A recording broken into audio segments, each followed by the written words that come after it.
And I do want to say that all of the contestants have done a great job, not only today, but preparing up to this point. So we will be recognizing each of the contestants in the awards ceremony. So please stick around for the awards because all of you will be recognized and we've got some nice stuff to acknowledge all of your hard work today. But advancing to the final round, and that was calculated by taking the average of all of your judges' score for both the prelim round 1 and the prelim round 2. So we're taking the top 3 into the final round, and in alphabetical order, those contestants are, I guess we'll clap after each one, I think, instead of making you wait. The first one advancing will be Genevieve Carlton.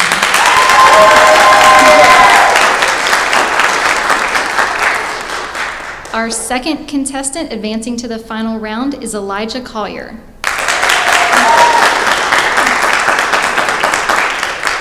And the last contestant advancing to the finals is Briley Ware.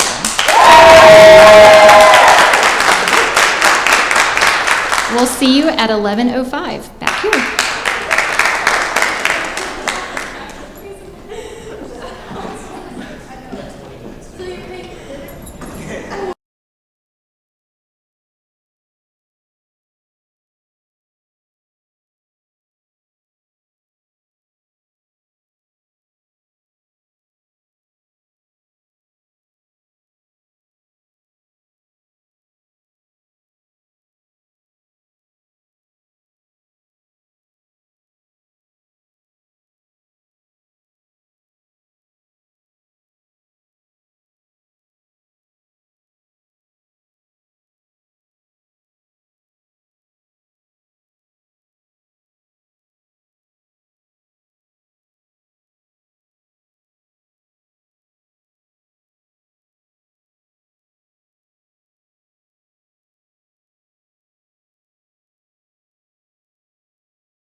welcome to the stage Briley Ware, our first contestant.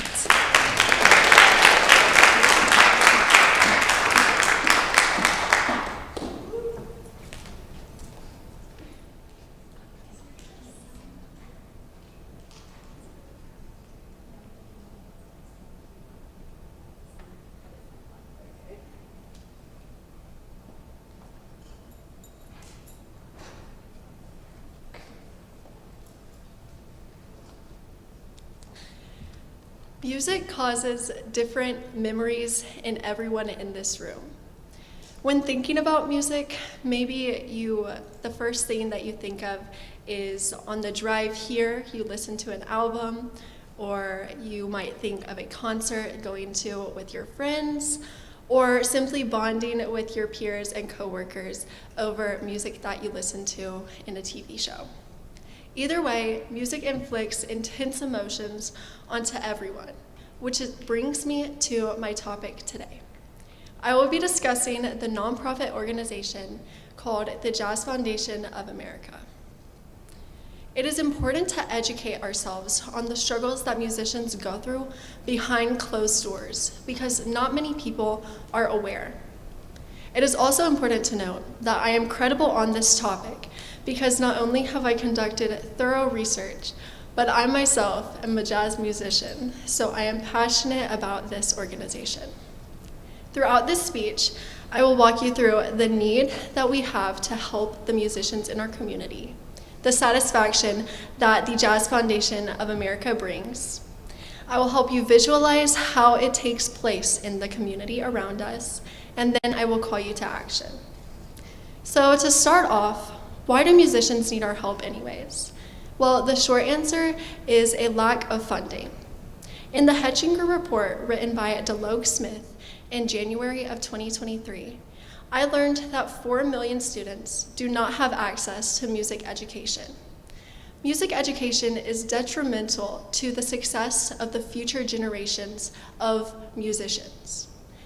For example, at Ottawa High School, they are known for having an award-winning music and band program.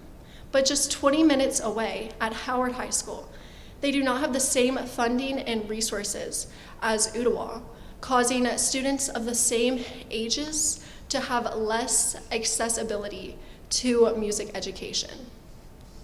So how can the Jazz Foundation of America help with this?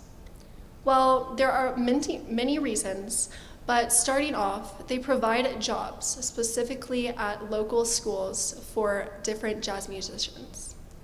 They also help to raise awareness for new and old musicians.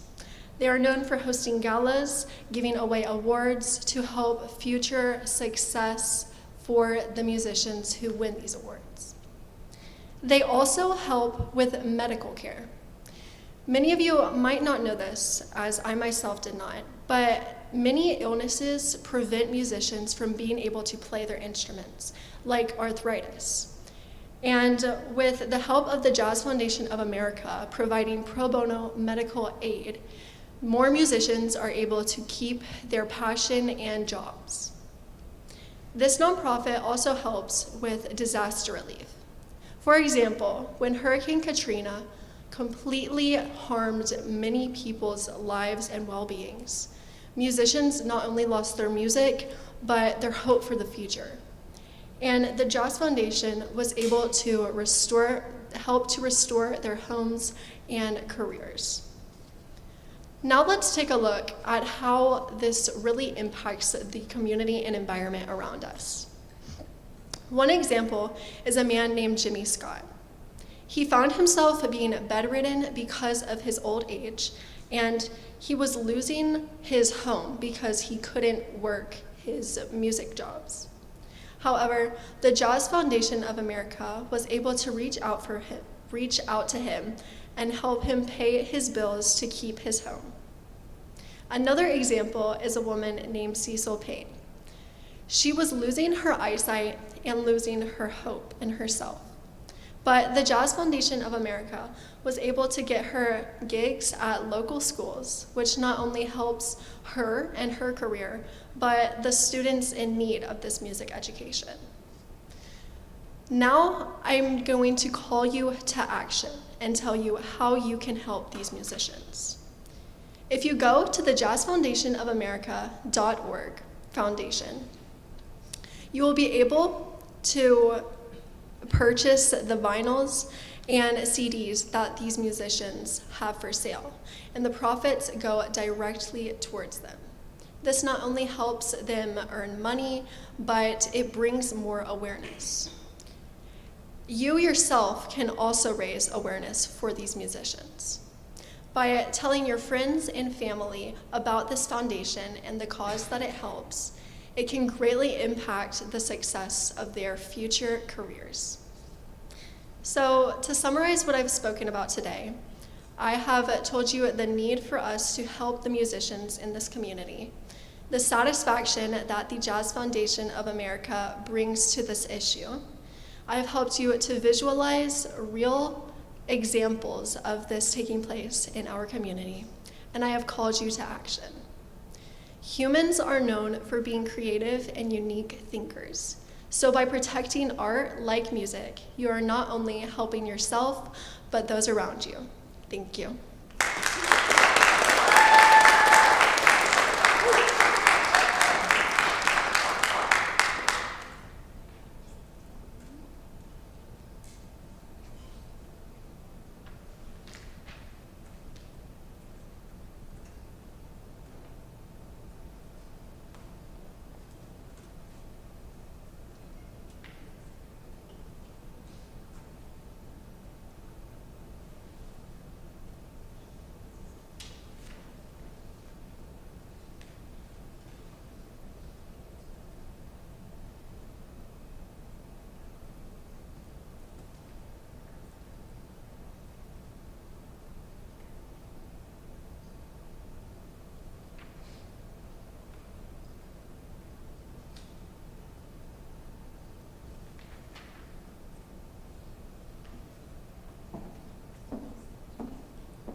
All right, please welcome our second finalist to the stage, Genevieve Carlton.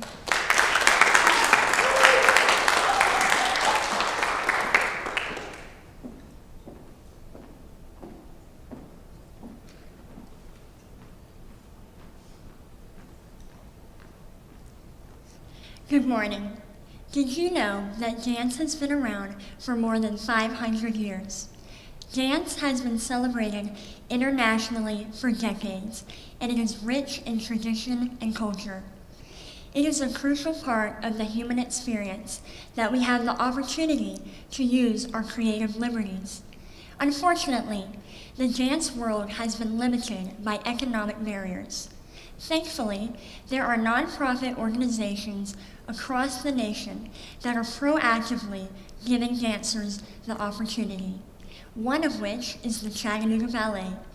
Today, I will be reviewing the role that the Chattanooga Ballet nonprofit organization plays in igniting the potential of our future generation of artists.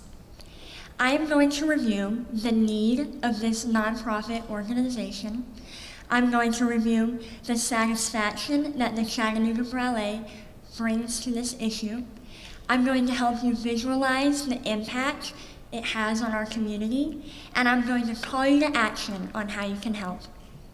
I have a unique perspective on this nonprofit because I myself am a dancer, and I trained at this studio for many years.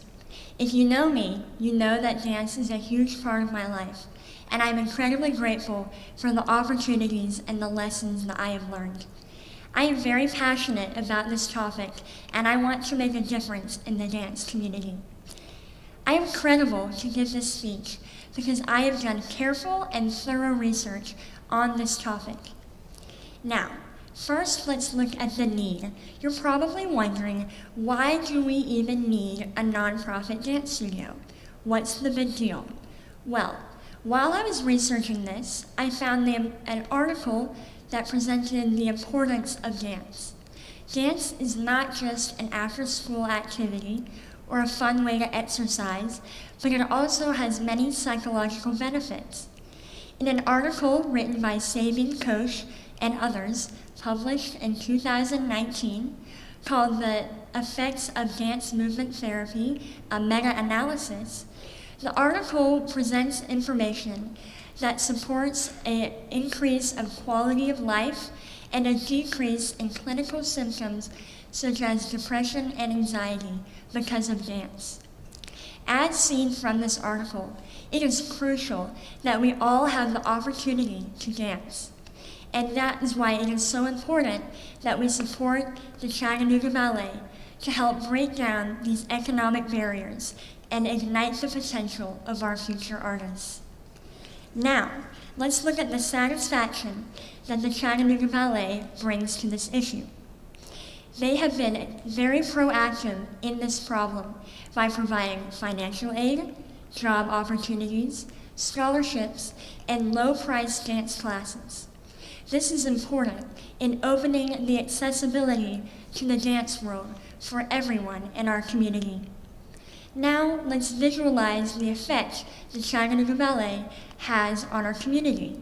You're probably wondering, how does a nonprofit organization dance studio function?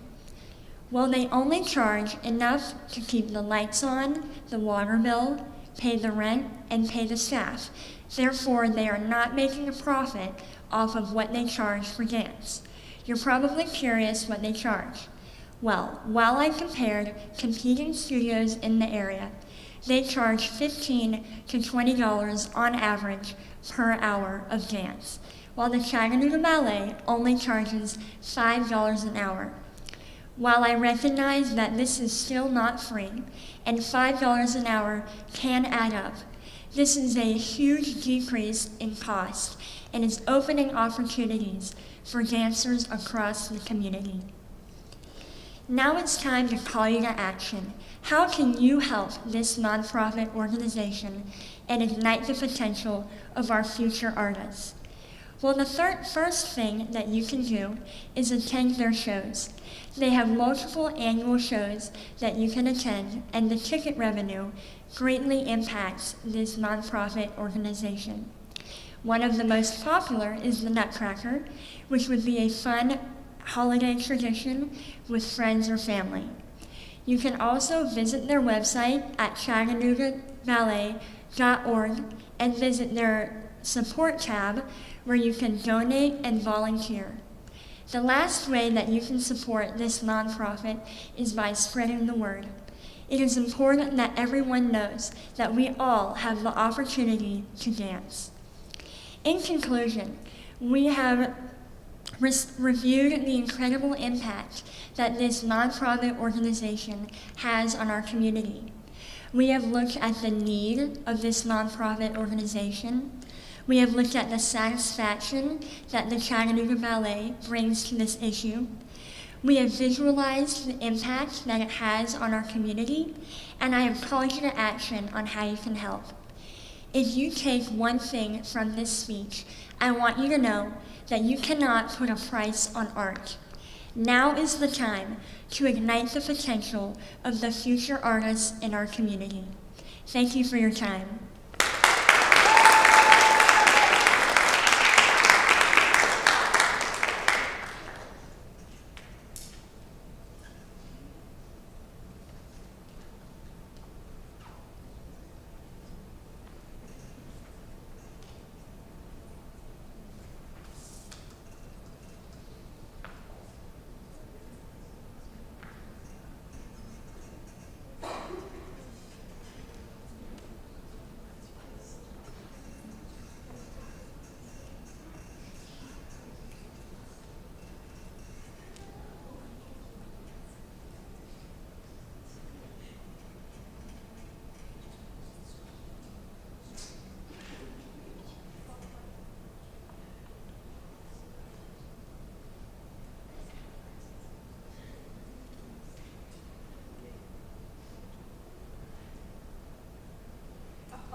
All right, now please welcome our third finalist to the stage, Elijah Collier.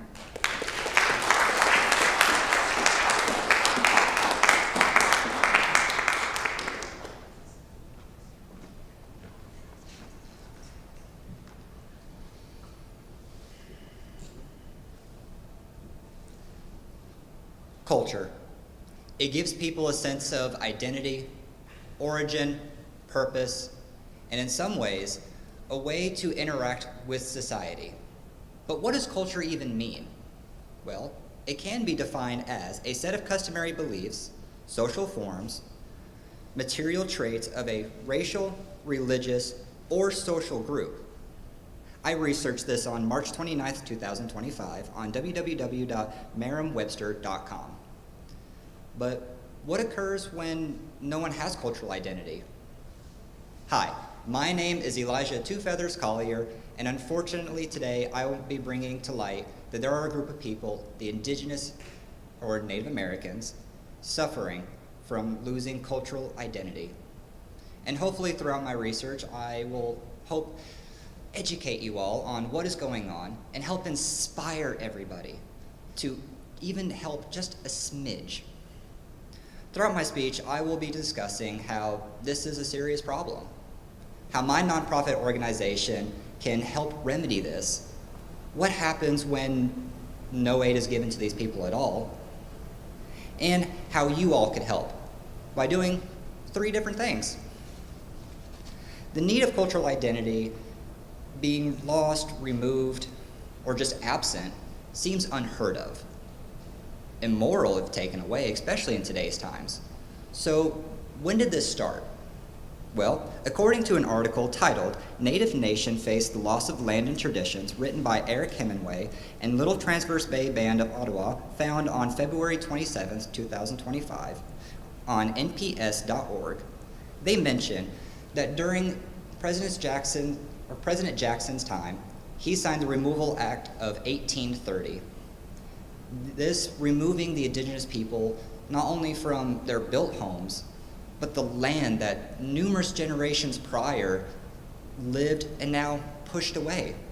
And the youth forum has now been sent to boarding schools to essentially become whitewashed and eradicate any savage traditions that they may have believed.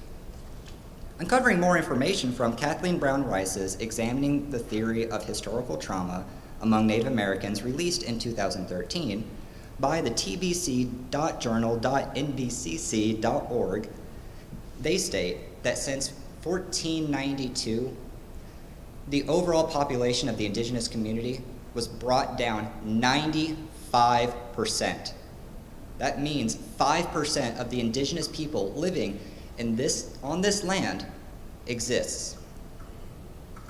And in 1883, laws were passed to not only further remove their homes, but it's starting to ban their practices, removing more of who they are, leaving them isolated, little to no income, and sent to reservation camps. With all this, it is a serious problem. So there has to be a solution, right? Luckily, there is with cultural survival. Founded in 1972, Cultural Survival's About Us page on www.culturalsurvival.org first researched February 18th, 2025, states their envision to ensure a future that honors the indigenous people in every way.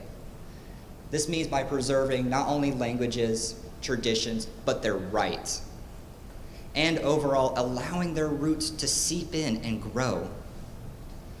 After reviewing the Our Approach page on culturalsurvival.org, they are helping in 4 distinct ways: grant making, advocating for those in need, building not only better homes, but better medical facilities, and communicating. Even sending the word out to people can help inspire others. But this may not be important to some people, so why should we care? Why should we even give aid at all? Well, without cultural identity, people can become lost, uncertain, prone to fall into the pit of darkness. If we refer back to Kathleen Brown Rice's Examining the Theory of Historical Trauma Among Native Americans, she wrote that overall, Native American people have a higher chance of getting mental or physical illnesses. And with little to no income, they can't get the medical need that they have to get in order to better themselves, which unfortunately leaves suicide rates being the second leading cause of death for the people ranging from 10 to 34 years old. So how can we help? Well, on culturalsurvival.org's page, Get Involved has 3 perfect options that we can do to help. First, donate. A little bit of money goes a long way. But if we can't afford to do that because money can be tight, we can also intern or volunteer. Not only it will look great on some resumes, but it's a positive attribute to do in order to give back to the community. And if you really like it, they're always hiring. So you can even get paid doing this wonderful work. And lastly, you can attend a bazaar or powwow. Now, a powwow is a group of indigenous people coming together in a centralized location to not only sell goods, but to practice their cultural customs, from playing the instruments to dancing. As I begin to wrap up, I'd like to reinstate the need in preserving cultural identity within the indigenous community. And with Cultural Survival's help, they're getting some leeway. Unfortunately, though, there are some that are not receiving this aid. But with y'all's help, we can make an impact. It is important to remember that, yes, we may come from different parts of the globe or even different parts of Chattanooga. We are still one people, one tribe. Thank you.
Is everybody excited?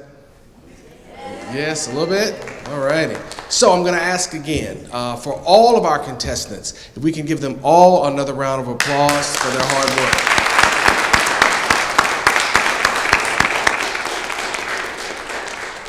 And what we want to do is we also have some recognition for all of our contestants before, so yes, we're dragging this out just a little bit longer. If we can have Ari Walker come forth.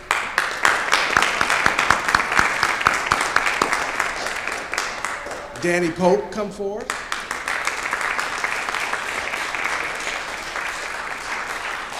And Ann Ford.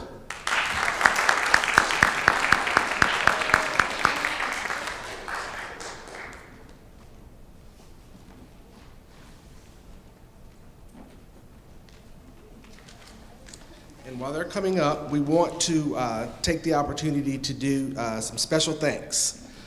Starting with our judges from earlier, who are our preliminary judges. We want to thank Maria Avolio, who is still here, my colleague and chair of my committee.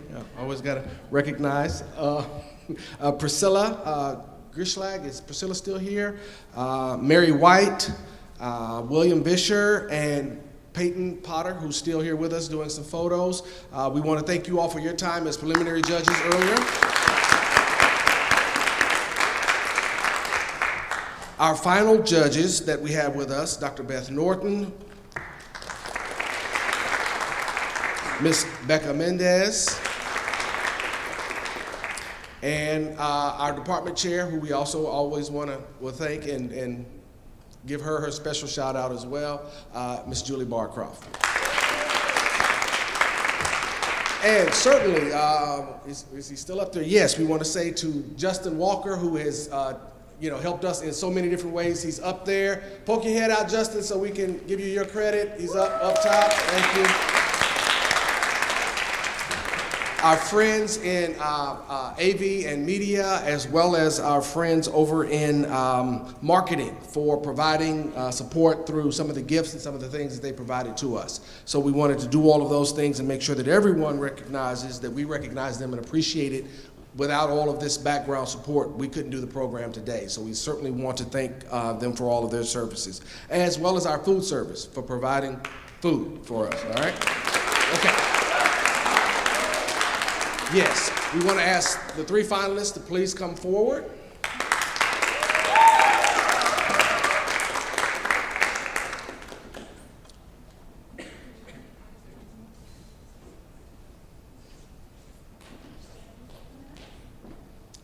Okay, and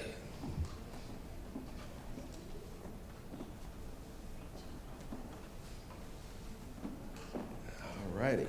Okay, so to get on with it, in third place, we'd like to recognize Ms. Genevieve Carlton.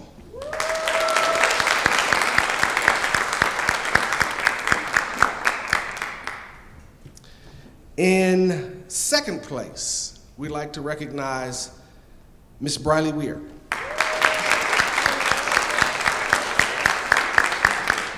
And in first place, we have Mr. Elijah Collier.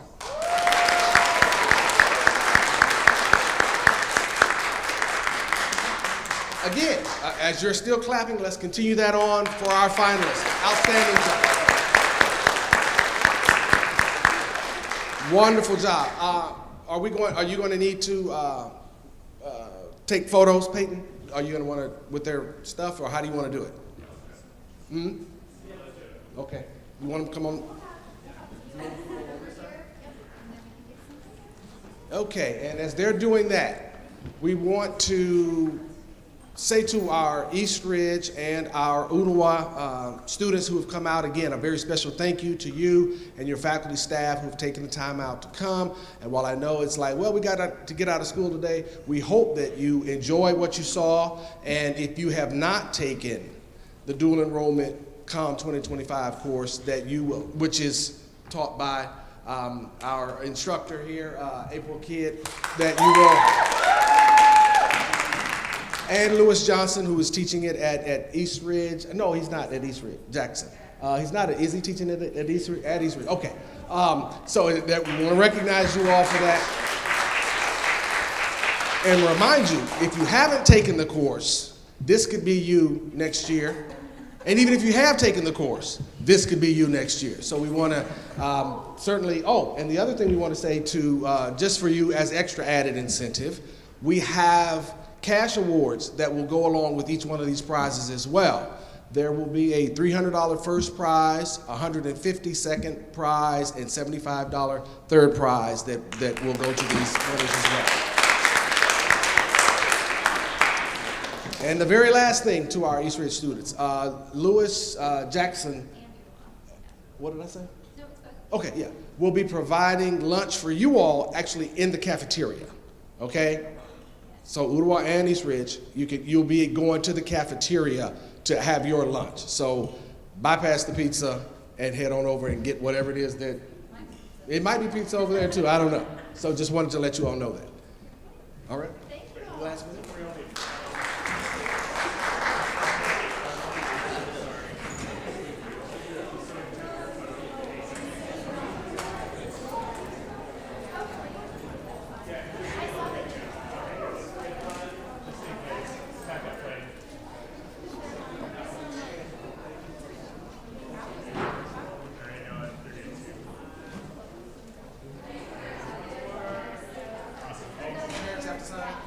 But